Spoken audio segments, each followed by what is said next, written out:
All right. Well, welcome everybody. Today we're going to be talking about a super interesting topic, and I think a topic that impacts every employer and many people, right? Which is having a family, right? One of the biggest things that can ever happen to you in your life, and obviously how you manage that, both immediately and ongoing, and also manage your work commitments and hopefully stay in work from an employer's perspective is a critical element. And I'm joined by some guests today who have coined a really cool term, trickle down momonomics, which we're going to explore what that means. But before we do that, I'm going to just ask everyone to briefly introduce themselves, who they are, the background, and go from there. So, Sarah, if I'll start with you. Sure. My name is Sarah Olin. I'm the CEO and co-founder of Lumo, and we're a coaching and leadership development firm dedicated to supporting working parents and caregivers. Fantastic. Catherine, I'll ask you next. Sure. Hi, I'm Catherine Kinney.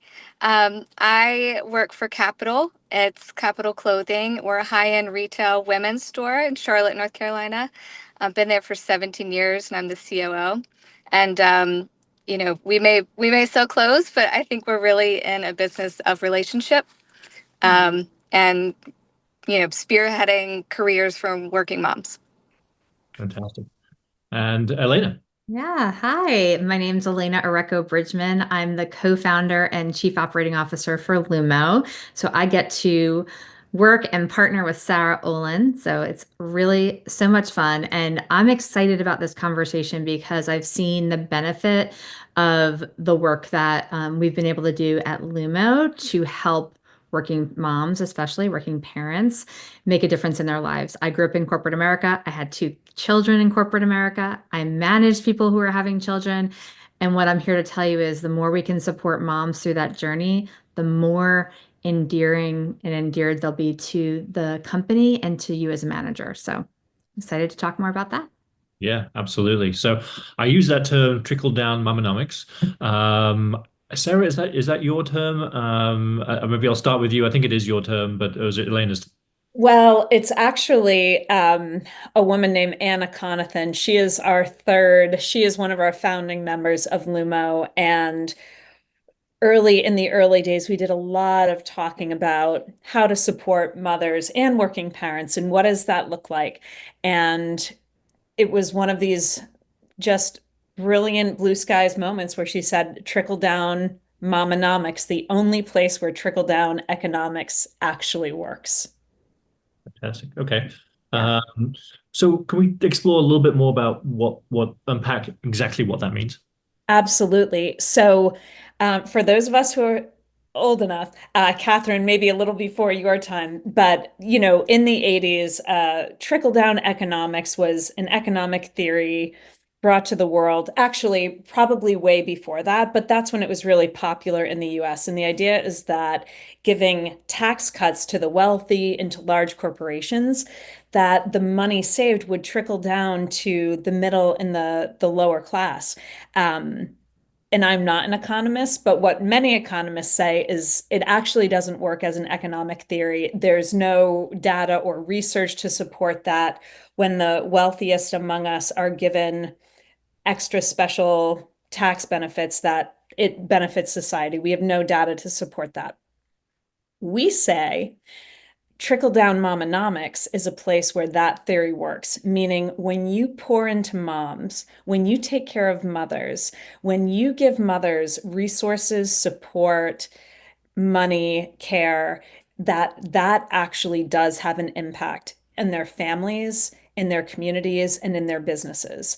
When moms are supported and resourced, they give and give and give. In fact, there's a lot of data to show that men and women, from a philanthropic standpoint, the more that women have, the more that women give. We don't see the same with men. No offense, Ben. We know that you're just emptying out your pockets. But we see that women are more inclined in that way. So our theory is support mothers and support society. Hmm, super interesting. So let's sort of expand on that a little bit. So maybe I'll ask this to Elena. What does meaningful support for working parents look like in theory? Oh gosh, there's so many ways to support mom. And if we start with sort of the baseline of what we need to do as a society is we need to be able to support mom with paid leave. So that's number one, right? Like table stakes. And in the United States, we know that only 20% of American mothers, excuse me, 20% of American mothers return to work within 2 weeks of childbirth. That is, for anyone who's a parent out there, that is insane. 2 weeks after child is born, we've got 20% of moms going back to work. And beyond that way, they might have 6 weeks, they might have 8 weeks. We know that there are some companies that are offering 16 weeks, 6 months of paid leave. But as a society, we are the only, and Justin might need to edit this out. Sarah, help me with the stat. We're the only industrialized nation.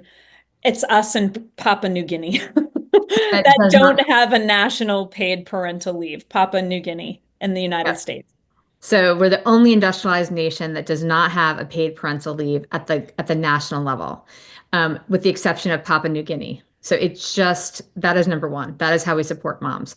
Beyond that, there are many, many, many things that organizations can do inside of their four walls to help their moms. They can do things like support with childcare, whether that be stipends or providing on-site childcare. When I worked for a bank here in Charlotte, they had an on-site childcare provider. It was the most amazing thing ever. It did close during my tenure, so that was a little bit sad, but it was really, really helpful for those of us who had big jobs to be able to drop our kid off on campus, pick them up, have them be fed 3 meals a day if we needed to, et cetera, et cetera. Other things that companies can do is they can train their leaders, their managers in how to be empathetic and how to, when the moments that matter and employees come to managers and tell them that they're going to take a leave, that they're actually smiling and nodding and saying, this is wonderful, instead of what we've heard is actually happening where you get an eye roll or someone might say, that's great. And they don't really mean it. And the experience the employee has, or the worst one yet, we heard not too long ago that we had a soon-to-be mom told that it was a really bad time for her to be going out on parental leave. And this is in 2024, not 2014 or 2004. So we are not necessarily treating our working moms the way that would help them to be successful. And then another thing is community. So we've seen a lot of our client organizations is that they create affinity groups, employee networks, and they resource them to provide training, informal mentoring, peer support of each other. So whether that be new moms or new dads or just parenting or caregiving affinity groups, those are communities that help to normalize the experience that mom, dad, or any caregiver is going through. Those are just a few. I think we'll uncover a few more as we go through the conversation, but that's how we support working parents. Fantastic. Catherine, I want to bring you in as an employer, and I sort of expanding on what we've just been talking about. How does these kinds of programs and sort of strategy, if you will, build and contribute to a stronger culture, a stronger workplace, stronger business? Sure. Well, we've had a lot of experience with this. We're basically a female-based company, so 90% of our employees are females. And the owner is really passionate about women having long-term careers here. This is not a retail store where people just cycle in and out. She wants this to be your long-term career, provide support along the way. So, I will say a lot of us were young coming in to the business, and a lot of us have been there for about 5 to 10 years. And we sort of started with me. I became pregnant and had a baby in 2017.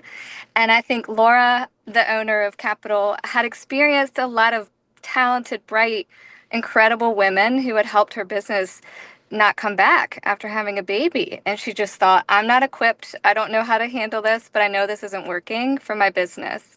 And I want to make a change. So she paired me up with Sarah.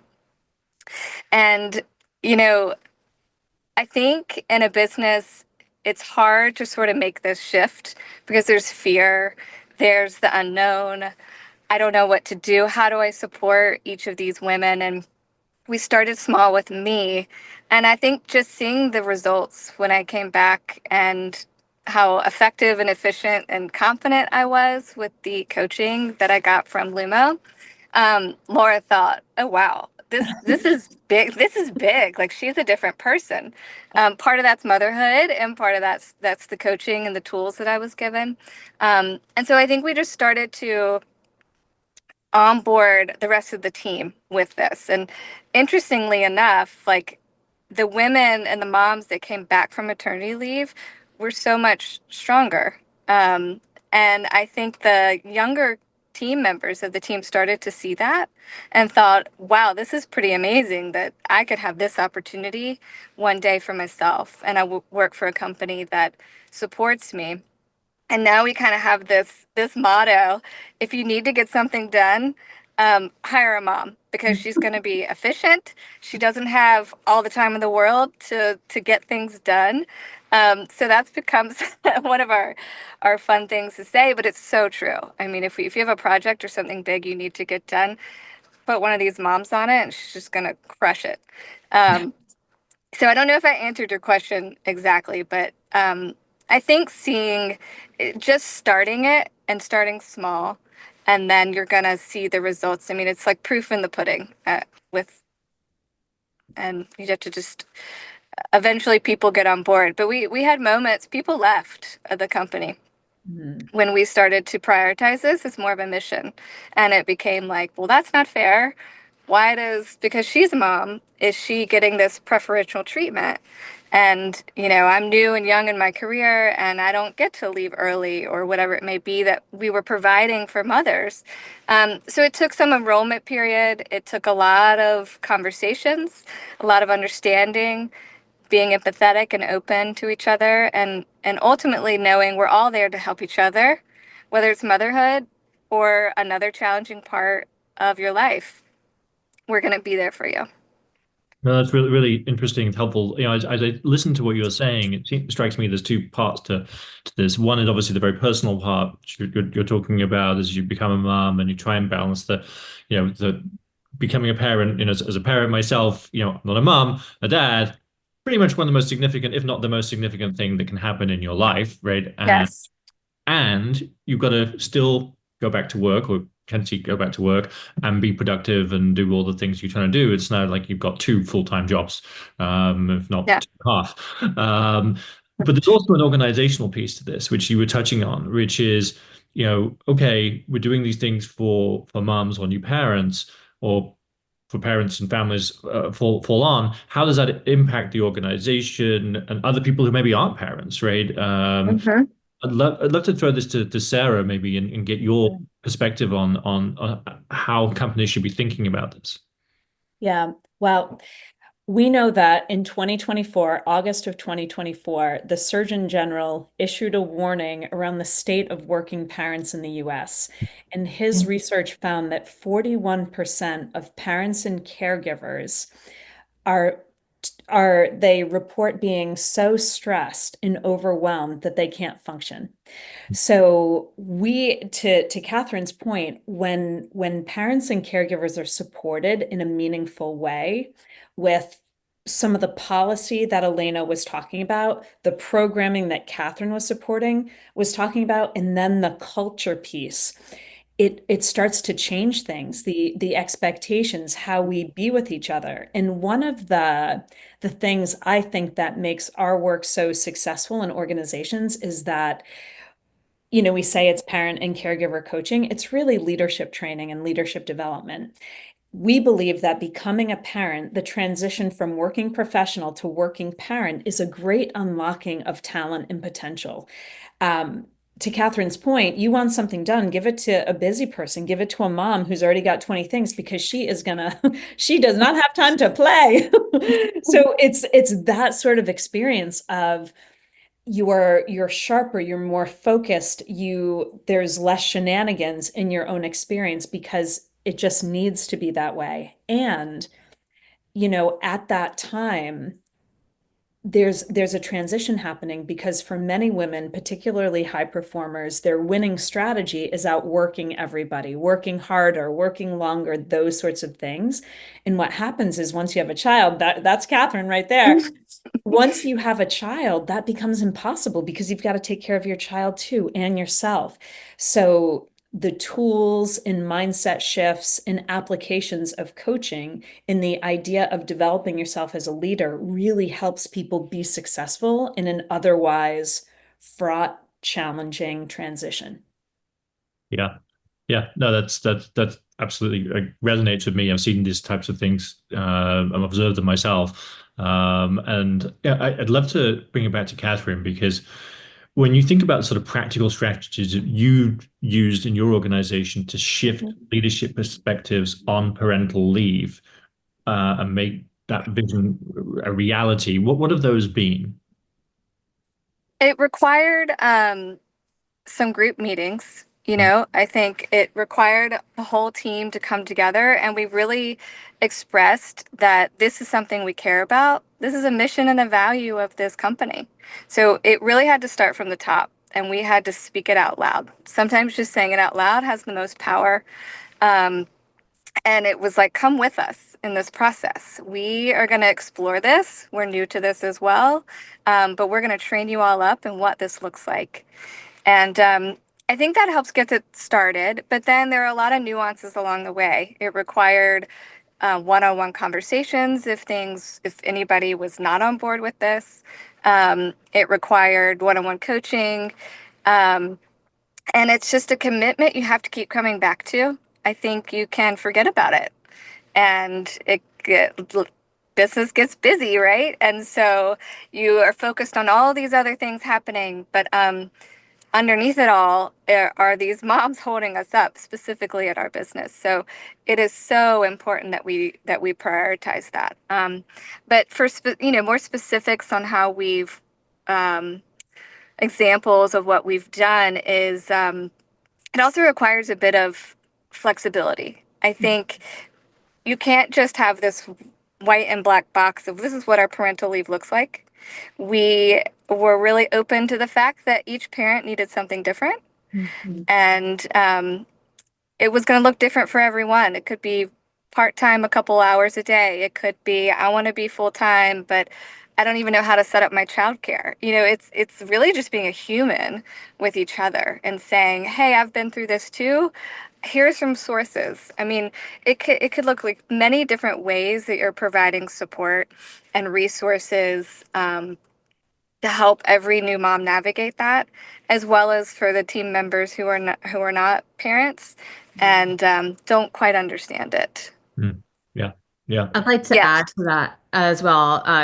Catherine, I love what you said about the flexibility and the meeting, essentially meeting your moms where they are, right? Because I think one of the challenges that a lot of companies and organizations have is that it has to be this one size fits all.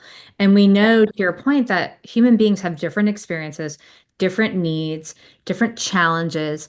And I liken it to maybe like the 80-20 rule, right? So 80% of the policies and the way that we be about this experience, the way that we are about leave is going to be the same. But we got to leave some space for there to be something tailored to the individual.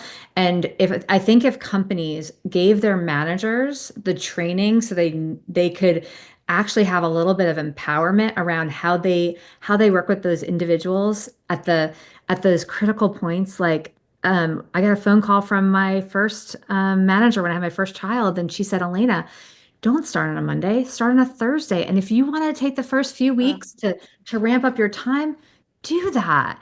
And that just meant so much. And that's a little thing, right? It doesn't change anything, right? It just allows me as mom, and that was her. This was someone coming to me and saying this is something to try. But if we gave a little bit more autonomy to those leaders and trusted them to be in human relationships, like you said, with their people, it could completely change the experience that employees and moms are having as they're going out on or returning from their experience with leave.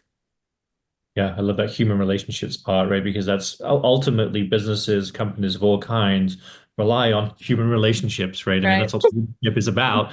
And if it wasn't important, we wouldn't spend time on leadership, right? It's super important until the AI and the robots take over. So at the end of the day, I think this is really about a leadership opportunity. So when you transition to become a parent or become parents, it's an opportunity for team development, upskilling, stronger Right. collaboration. With so many moving parts, what are the first steps a HR leader should take to begin to make an impact here? I'll ask that to Sarah. Sure. I actually love what Catherine said. It's talking about it. It's really making it just a part of like that human-centric piece that we're talking about it. I think that another thing is there are so many resources that companies already have that they're not even that the people are not present to. And we're always looking at low cost and no cost ways to support organizations, but a list of all the benefits, really understanding because there's so much available to people already that they probably don't even know. It does take a time investment to do that sort of work. Parents ERG is great, but I love what Elena was saying too about the better supported our managers are, the better the whole experience is going to be throughout the organization. Because we say when a parental leave is announced, there's three demographics impacted. It's the employee going out on leave, the manager, and the team left behind, right? So we want to support the employee going out on leave, of course, but we want to skill up those managers too, because they really are the first line of defense. Elena and I hear stories every day about just you can't believe that manager saying, well, let me know if you're not going to come back because if you're not, I want to hire while you're gone. Mm. I don't even know if that's legal. That is not my specialty, but it's certainly not great. And we talk to people every day. Every single person remembers the moment they announced their first parental leave. They remember their manager. They remember how they felt.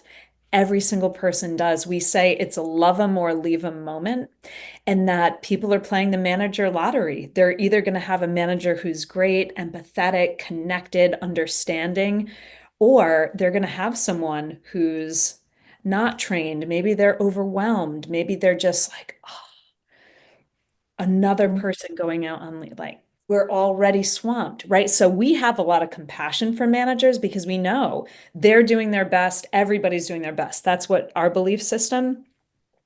But we don't always give people the tools they need to win. Mm. Yeah, the tools we to win, right? And I think this is an opportunity. I think about my own wife, right? When we had our first child, her company basically did all the bad things you're talking about. Like, you're going to come back. She left, she literally left. She went back for about 3 weeks. It was like she'd already started looking because she started getting these questions. That's right, Ben. Boom, boy, they're gone. They're already gone in their mind. Maybe they come back for a few weeks, but they're planning, they're already Yeah, absolutely. they're on to the That next. was my own lived experience. And as a dad, I was like, this felt crap, right? I was watching this happen, and it's like, wow, seems really, really unfair and not a great feeling. Uh, but and it worked out, right? She went for a great organization and all the rest of it. But I do think that you pick on sort of the manager. There's obviously no support, particularly for her in that particular instance. But I think also it was the manager, right, that was working with her and she reported to that didn't really support her, probably felt alone in the team, right? They've got a team to do, they've got a job to do. So Yeah, they felt under pressure and there was no support or tools to right. help them through this transition. Um, Catherine, I'd love to sort of bring this question back to you as how have you found that from a manager's point of view? Mhm. Like how do you sort of think about this as an organization since you've obviously been doing this since 2007? Yeah. I had so much I wanted to pop in and say as Sarah was talking about this, because we deal with this every day. But I think ways we've managed this is, you need to get out in front of it early on, because I hear so often, even peers of mine outside of work say, I'm not going to tell my employer that I'm pregnant yet. They're waiting to the very last moment to share that news.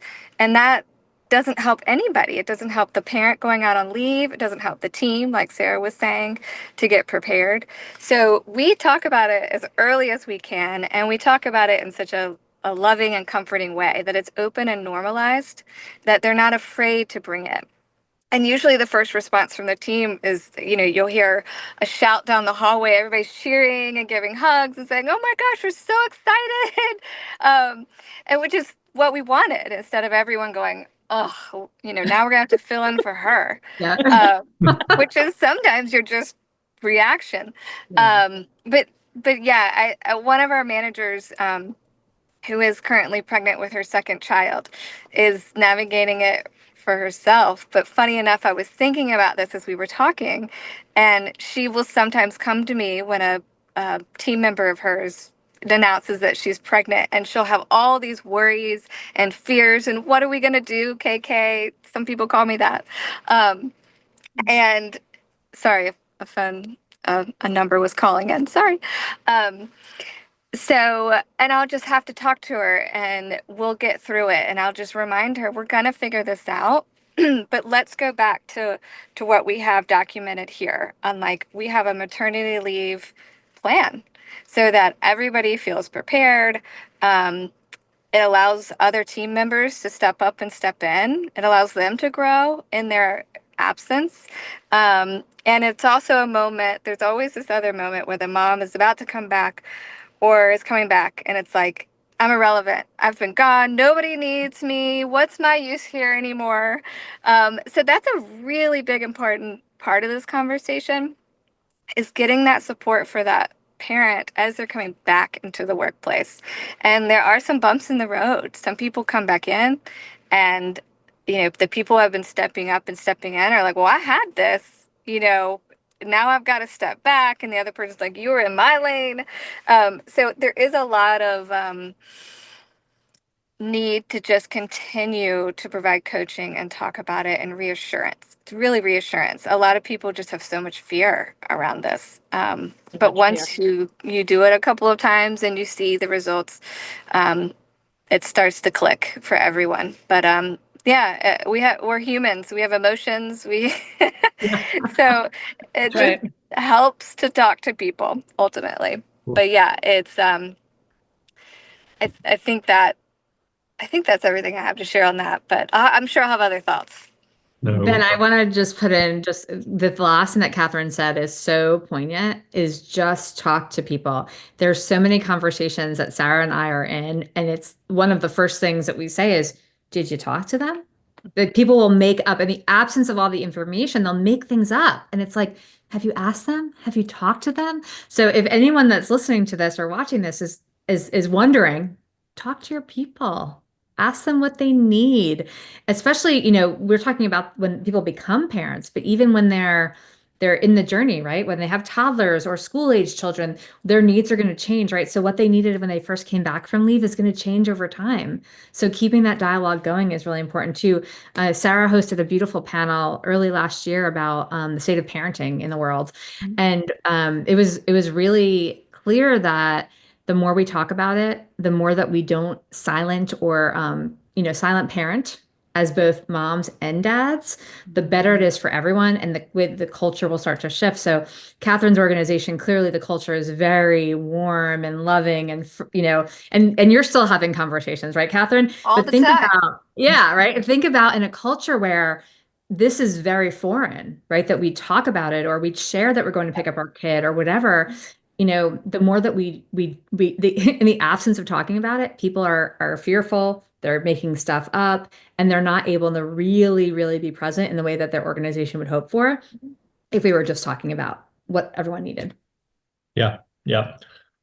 So obviously there's an element of this, of that you think about anything like this, if you're as an organization going to implement it, and I think Catherine sort of talked a little bit about this earlier, which is resistance, right? To any initiative, there's always resistance to pretty much any change. But particularly, I think generational differences, right? I mean, I just think about my generation, my parents' generation, the next generation coming up. We're all very different. We look at this, my dad, I don't think ever changed a diaper. I could attest that I changed many. That's, I'm through that period, but so it's different, right? We're just different. And Right. so I'd love to sort of get a sense of how HR leaders can navigate this kind of change for others in the organization that may be resistant, i.e., people who aren't parents yet. Catherine, I'll maybe start with you with that one. Sure. Funny enough, my husband and I were talking about that the other night, and how he said his dad would just come home and sleep on the couch on the weekends, and like mom never slept on the couch.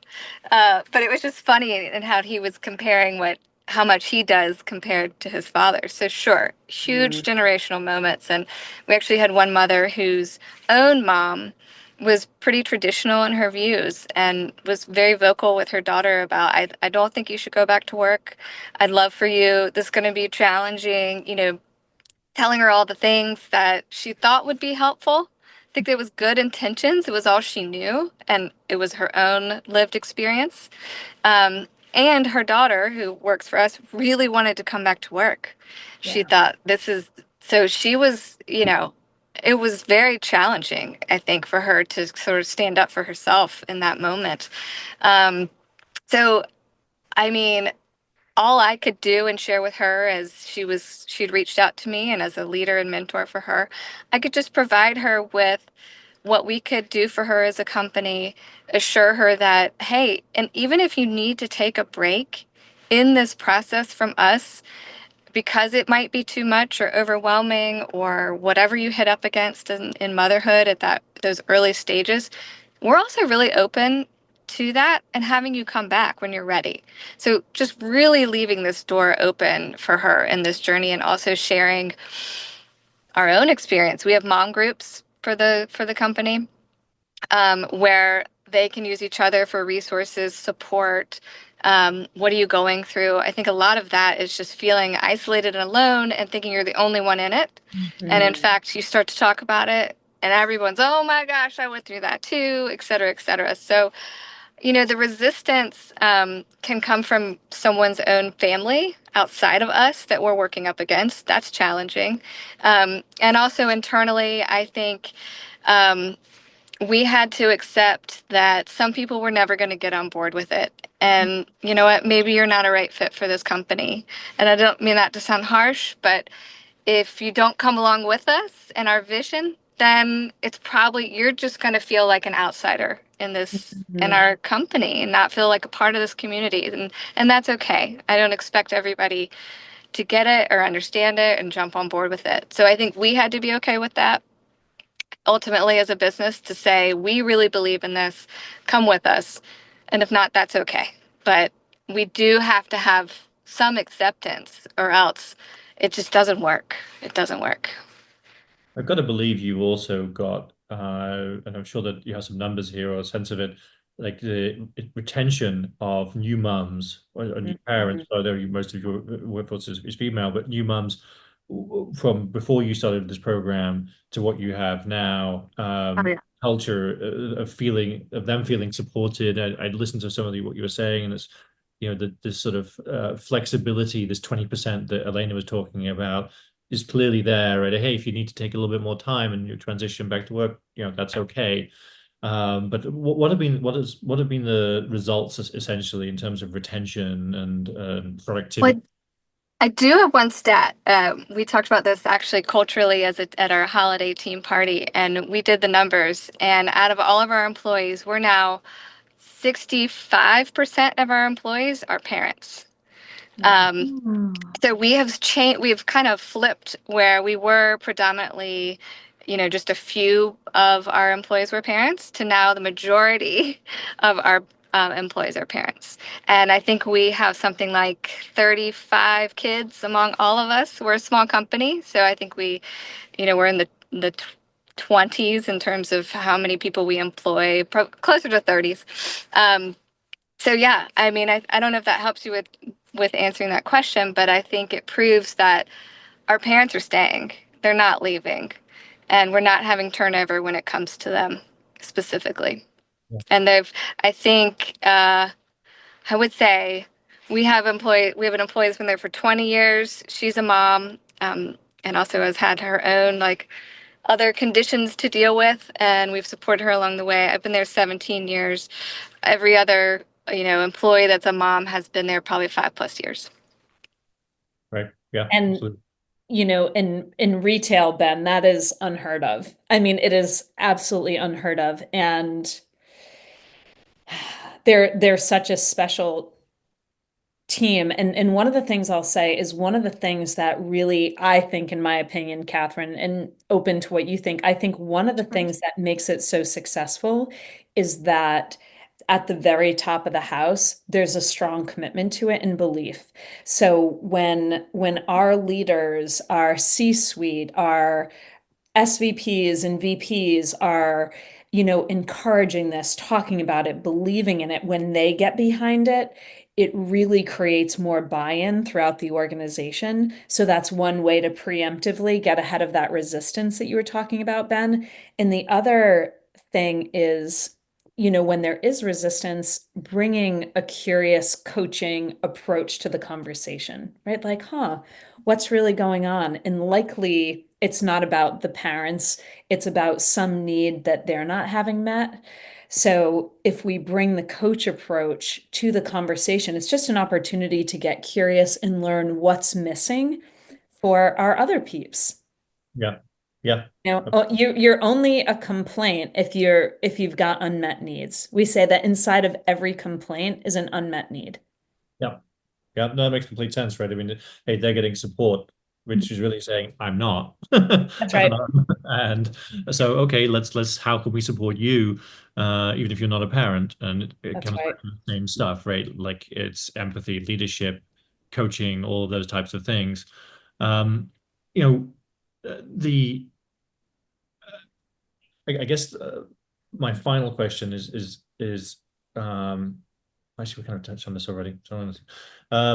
So I guess I'll wrap this up a little bit with some final thoughts, because one of my sort of, as I listen to all of this conversation, that sort of resonates with me, is both as an employer and as a dad, right? It's like, before being a dad, I don't think I ever said this in a like direct way to an employee, but I know I have, employees that got pregnant, and I went, oh, you know, because obviously I'm looking at it as a business Yeah. person, saying I've got to, we were a small company at the time, I don't know, this is probably 15 years ago, we were maybe like 20 people or something, and having that person come out of the workforce, and a critical person, I think of a couple of people that were like this.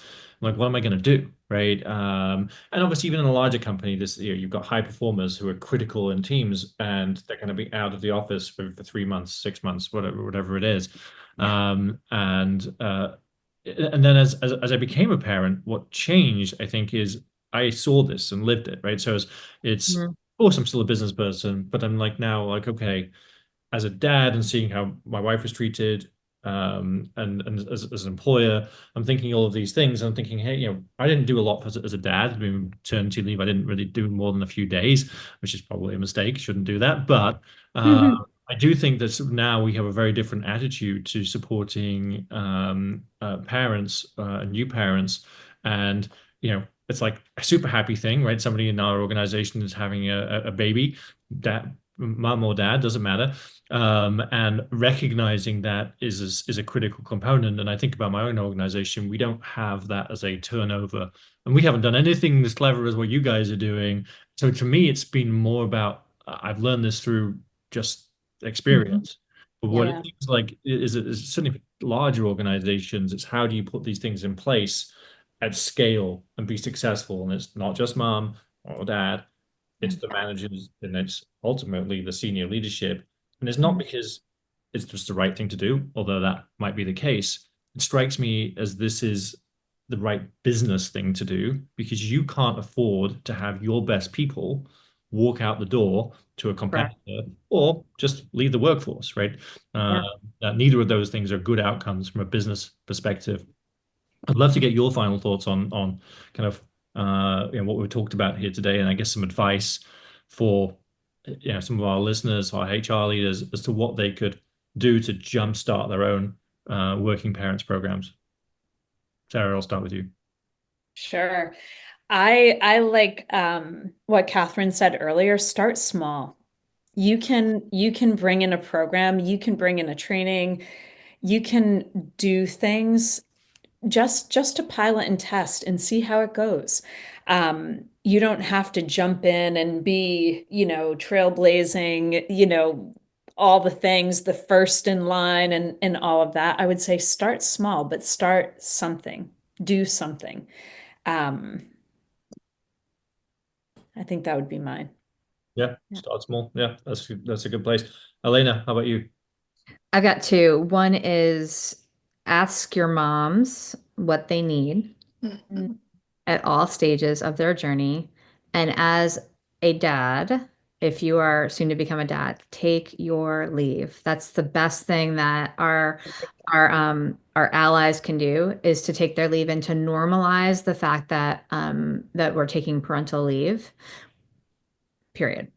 And then the last thing I have is, for you mentioned being a small business, Ben, and when someone leaves, and this is a challenge for many companies in the United States, so especially those smaller ones, look at paid leave insurance. The market is shifting, and paid leave insurance is starting to become an offering at some of the innovative insurance companies. So look into paid leave insurance to help with offsetting the cost of losing talent and then being able to replace it, perhaps.